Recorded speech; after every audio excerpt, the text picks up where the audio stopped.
Hello friends, आपका स्वागत है स्टडी फॉर जीके एनजीएस में। आज हम राजा राम मोहन राय की बात करेंगे, जानेंगे कि कौन कौन से इंपॉर्टेंट क्वेश्चन बनते हैं इनसे। तो चलो शुरू करते हैं। उससे पहले आप मेरे चैनल को सब्सक्राइब जरूर करें। राजा राम मोहन राय का जन्म कब हुआ था? तो इनका जन्म हुआ था 1774 ईस्वी में, और लेकिन कुछ विद्वान इनका जन्म मानते हैं 1772 ईस्वी में, लेकिन ये ही सही है। अगला क्वेश्चन है, धर्म के क्षेत्र में उनको किसके विचारों का अनुकरण करता हुआ माना गया है? तो ये माना गया, इसका आंसर हो जाएगा बेंथम की उपयोगितावादी विचारों का। अगला क्वेश्चन है, राजा राम मोहन राय का पहला प्रकाशन था। तो राजा राम मोहन राय का पहला प्रकाशन तुहुफात उल मुवाहिद्दीन था। इसका अर्थ होता था देवताओं को एक उपहार। ये वर्ष 1803 में सामने आया था, जिसमें हिंदुओं के तर्कहीन धार्मिक विश्वासों और भ्रष्ट प्रथाओं को उजागर किया गया था। इसमें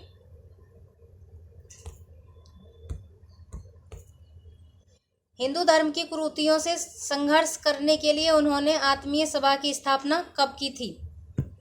1814 में इन्होंने आत्मीय सभा की स्थापना की थी, राजा राम मोहन राय ने। अगला क्वेश्चन है, डेविड हेयर के साथ मिलकर राजा राम मोहन राय ने किस कॉलेज की स्थापना की थी? डेविड हेयर के साथ मिलकर तो ये की थी 1817 में हिंदू कॉलेज की, जो कि बाद में कोलकाता में बंगाल प्रेसिडेंसी कॉलेज के नाम से जाना गया।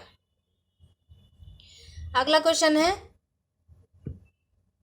1820 में प्रीसेप्ट्स ऑफ जीसस नामक ग्रंथ की रचना किसने की थी?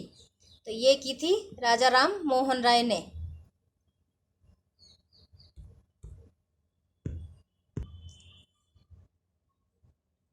इसके बारे में हम थोड़ा सा बता देते हैं। ईसाई धर्म के कर्मकांडों की आलोचना की इन्होंने, और ईसा मसीह को ईश्वर के अवतार के रूप में मानने से इन्होंने खारिज कर दिया था। और ये जो प्रीसेप्ट्स ऑफ जीसस था, ये 1820 में उन्होंने न्यू टेस्टामेंट के नैतिक दार्शनिक संदेश को अलग करने की कोशिश भी की थी इसके द्वारा।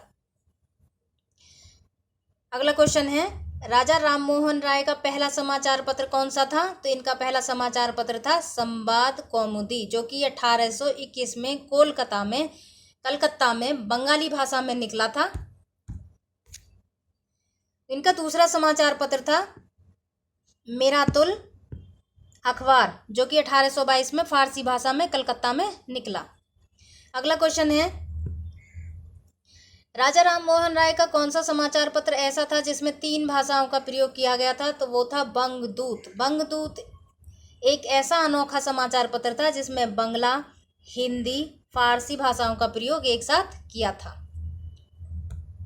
अगला क्वेश्चन है, वेदांत कॉलेज की स्थापना किसने की? तो इसकी स्थापना की थी राजा राम मोहन राय ने 1825 में। वेदांत सोसाइटी की भी स्थापना इन्होंने की थी। अगला क्वेश्चन है, 1827 में ब्रिटिश इंडिया यूनिटेरियन एसोसिएशन की स्थापना किसने की थी? तो ये की थी राजा राम मोहन राय ने। ब्रिटिश इंडिया यूनिटेरियन एसोसिएशन की स्थापना किसने की? राजा राम मोहन राय ने। अगला क्वेश्चन है, 20 अगस्त 1828 को ब्रह्म समाज की नींव रखी गई थी। इसकी विधिवत स्थापना कब हुई थी? ये हुई थी 23 जनवरी 1830 को। अगला क्वेश्चन है, किसी भी बनाई हुई वस्तु को ईश्वर समझकर नहीं पूजना चाहिए, न ही किसी पुरुष या वस्तु को निर्वाण अथवा मोक्ष का एकमात्र साधन मानना चाहिए। यह संदेश किसका था? तो यह संदेश था ब्रह्म समाज का। अगला क्वेश्चन है, किसने आधुनिक भारत में पहला बौद्धिक सुधार आंदोलन, मतलब कौन सा आधुनिक भारत में पहला बौद्धिक सुधार आंदोलन था जिसमें कि भारत में तर्कवाद और प्रबोधन का उदय हुआ, जिसने अप्रत्यक्ष रूप से राष्ट्रवादी आंदोलन में योगदान दिया? तो ये था ब्रह्म समाज, जो कि 20 अगस्त 1828 को शुरू हुआ और इसकी जो विधिवत शुरुआत मानी जाती है वो 23 जनवरी 1830 को मानी जाती है। अगला क्वेश्चन है, इसी के बारे में जानते हैं हम, ब्रह्म समाज के बारे में। यह आधुनिक भारत के सभी सामाजिक, धार्मिक, राजनीतिक आंदोलनों का अग्रदूत था। यह वर्ष 1866 में 2 वर्गों में विभाजित हुआ, अर्थात भारत के ब्रह्म समाज का नेतृत्व केशव चंद्र सेन ने और आदि ब्रह्म समाज का नेतृत्व देवेंद्र टैगोर ने किया। इसके मतलब प्रमुख नेता थे देवेंद्रनाथ टैगोर और केशव चंद्र सेन। अगला क्वेश्चन है, समाज सुधार के क्षेत्र में उनकी सबसे बड़ी उपलब्धि क्या है? तो इनकी सबसे बड़ी उपलब्धि 1829 का कानून, जिसमें कि सती प्रथा को प्रतिबंधित कर दिया। लॉर्ड विलियम बेटिंग्स के साथ मिलकर 4 दिसंबर 1829 एक्ट 17 के तहत सती प्रथा पर रोक लगाई।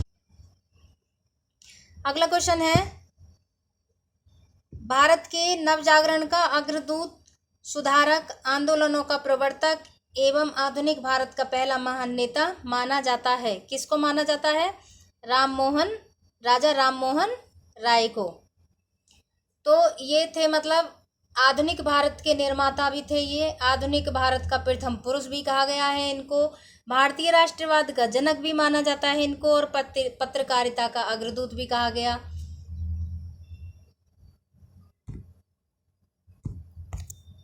राजा राममोहन राय को राजा की उपाधि किसने दी थी? तो राजा राममोहन राय को, ये राजा छूट गया यहाँ से, राजा राममोहन राय को दिल्ली के मुगल सम्राट अकबर द्वितीय की पेंशन से संबंधित शिकायतों हेतु इंग्लैंड गए, तभी अकबर द्वितीय के द्वारा इन्हें राजा की उपाधि दे दी गई। यानी कि राजा राममोहन राय दिल्ली के मुगल सम्राट अकबर द्वितीय की पेंशन से संबंधित शिकायतों हेतु इंग्लैंड गए और तभी अकबर द्वितीय ने इन्हें राजा की उपाधि दे दी। अगला क्वेश्चन है, अपने संबोधन में टैगोर ने राजा राममोहन राय को भारत में आधुनिक युग के उद्घाटनकर्ता के रूप में भारतीय इतिहास का एक चमकदार सितारा कहा। किसने कहा चमकदार सितारा? ये कहा था टैगोर ने। किसका? आधुनिक युग के उद्घाटनकर्ता के रूप में भारतीय इतिहास का चमकदार सितारा कहा। इन्होंने बहुत कार्य किए थे। ये सती प्रथा, बाल विवाह, बहु विवाह, जाति प्रथा, ये सभी इन्होंने दूर किए, मिटाने की कोशिश की थी। ये अंग्रेजी भाषा के प्रबल समर्थक भी थे। इनके बारे में जानकारी तो बहुत सारी हैं, लेकिन यहाँ मैंने सिर्फ ये हिंदू उत्तराधिकारी लेख भी इन्होंने प्रतिपादित किया था। ये ईसा के नीति के वचन, शांति और खुशहाली के मार्ग बताया इन्होंने। मतलब ईसा के जो नीति के वचन थे उनको शांति और खुशहाली का मार्ग भी बताया। तो इस तरह ये मतलब बहुत सारा निकलता है। ये मैंने सिर्फ केवल प्री के UPPCS अपर और UPPCS RO के प्री के हिसाब से मैंने ये कंटेंट बनाया है।